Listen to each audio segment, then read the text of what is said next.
Hi there guys, today I'd like to talk to you about the Whitney Houston biopic, Can I Be Me?, which I was lucky enough to get a press screening to, directed by Nick Broomfield, who I don't know that much about, but one of my friends conveniently the day before handed me a box set and said, "You're going to love this," because apparently he did all the Kurt and Courtney stuff and, you know, all the trash bag documentaries from back in the day. Apparently this is a bit different from his normal style because he's not very prominent in it. But it was an interesting piece, particularly, like, I don't really know that much about Whitney Houston. She came a little bit before my time.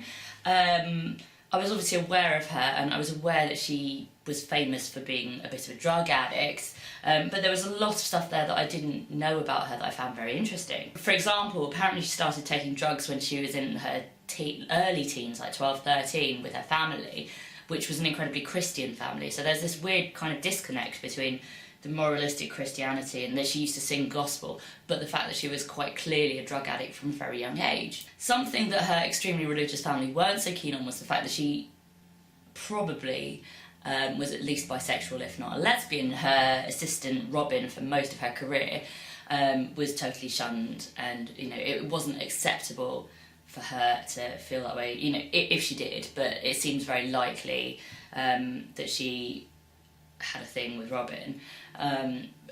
Robin and Chris Brown, for example, really disliked each other. That's obviously very sad. That's why the title is Can I Be Me?, because she didn't get to really be herself. And it is interesting how a kind of manufactured pop star, because she really was very manufactured, she wasn't being herself from the off, can lose their identity and get blamed for the decisions of others.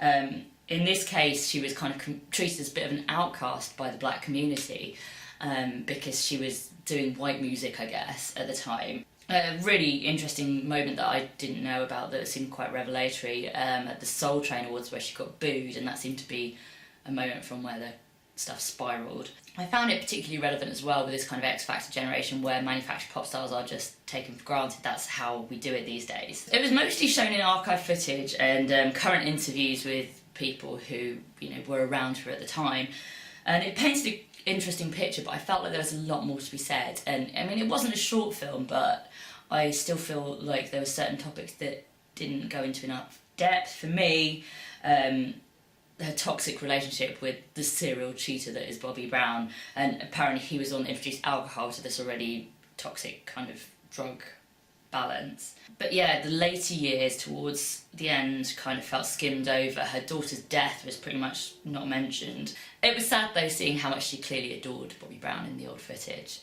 Also sad, the relationships that she had with her parents in the end, and it was reminiscent of Amy, and the kind of controlling family. However, I do think that Amy was, it was more timely, it was somehow a bit more thorough, but it's a topic that I really didn't know very much about, and I feel like I do know some stuff about now. And I found it very interesting, and if it was on telly again, I'd probably watch it.